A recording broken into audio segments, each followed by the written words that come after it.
The eye-opening visit that changed everything. What happens when a leader decides to see the truth from the ground up, only to uncover something completely unexpected? Today, we dive into the inspiring story of Ethan, a determined and successful entrepreneur, and how a single visit to one of his own retail stores changed his entire perspective. A self-made success story. Ethan Grant was the definition of a self-made man. Growing up in a modest home, he worked tirelessly through college and eventually built his retail business, Grant Goods, from the ground up. His stores became known for providing affordable yet high-quality household essentials, and their slogan, "Made for You," resonated with families across the nation.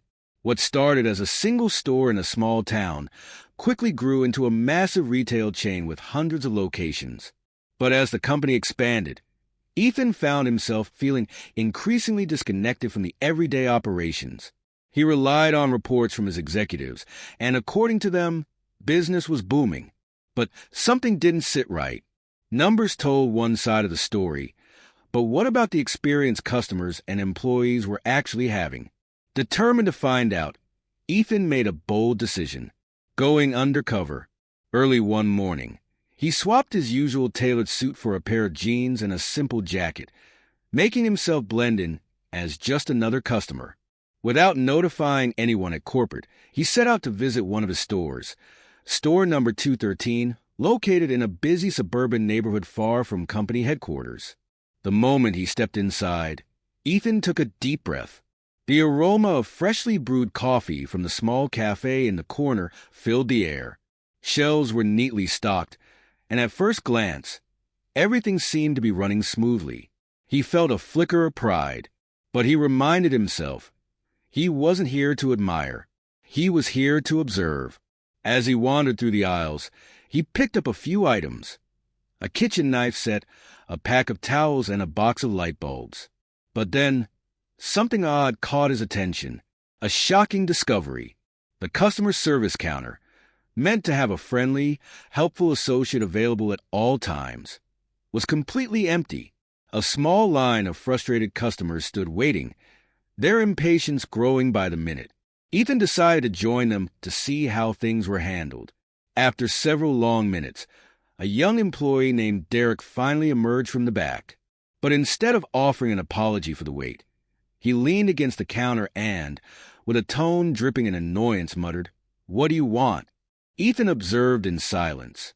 One customer tried to return a defective product, but Derek brushed him off, citing a vague receipt policy. Another asked for help finding an item, and Derek barely glanced up from his phone before waving toward the back of the store. Then came Ethan's turn. He smiled and asked politely, "Excuse me, could you help me check the price on this?" Without even looking at the product, Derek jerked his thumb toward an aisle. "There's a scanner over there." Ethan was stunned. This was not the experience his company was built on. A tale of two employees. Determined to see if this behavior was an exception or the norm, Ethan continued exploring the store. That's when he met Todd, a middle-aged employee stocking shelves. Unlike Derek, Todd immediately stopped what he was doing, greeted Ethan with a warm smile, and asked, "How can I help you today?" Ethan asked a few questions about different products, and Todd didn't just answer them. He went the extra mile. He recommended alternatives, shared helpful tips, and spoke about the products like he truly cared. Impressed, Ethan struck up a casual conversation. "You seem to know a lot about this place. How long have you worked here?" Todd's face lit up. "Almost 10 years. I love this job, the customers, the work. It feels like home to me. But I won't lie, it's been tough lately. We're short-staffed, and some of the newer hires don't really care about the job. It's frustrating, but I do my best to keep things running smoothly." Ethan felt a mixture of admiration and concern. Todd was exactly the kind of employee he wanted in his stores: dedicated, passionate, and customer-focused. Yet, someone like Derek was giving customers a completely different experience. Something had to change. The wake-up call. Back at headquarters, Ethan dove into store records and customer feedback. What he found confirmed his suspicions. Store number 213 had multiple complaints about rude service, and Derek's name showed up more than once. On the other hand, Todd had been recommended for a promotion several times, but had been overlooked due to budget constraints. Ethan suddenly saw the bigger picture. His company's rapid expansion had created blind spots. Policies designed for efficiency had unintentionally made it harder for employees like Todd to thrive, while allowing employees like Derek to slip through the cracks. It was time to fix that. The turning point. A week later, Ethan returned to store number 213, this time as himself.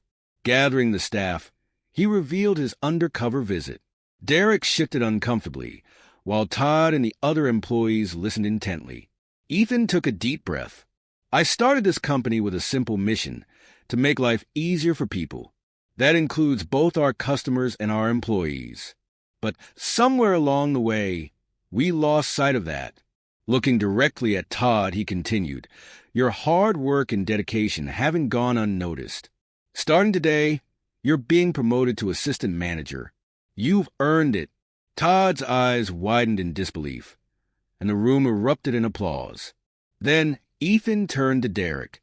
"This company is built on respect, for our customers and for each other. If you're not willing to embrace that, this may not be the right place for you. But I believe people can change. I'm giving you a chance to prove you can do better. The choice is yours. A new beginning." In the months that followed, Ethan implemented major changes across the company. He introduced better training programs, increased staffing to prevent burnout, created an anonymous feedback system for employees and customers. And surprisingly, Derek stepped up. Under Todd's mentorship, he transformed into a more attentive and reliable employee. This experience taught Ethan a valuable lesson. Growth wasn't just about profits or expansion. It was about people, the employees who put in the effort every day, the customers who walked through the doors, the culture that made a company thrive. And all it took was one unexpected visit to remind him of that. What did you think? That's the story, friends. I hope you enjoyed it. It was a pleasure sharing it with you. Let me know in the comments. Have you ever had an experience where a company's service didn't match its promises? I'd love to hear your thoughts. And if you haven't already, be sure to subscribe for more amazing stories, life lessons, and business insights. Thanks for watching, and I'll see you in the next one. Bye.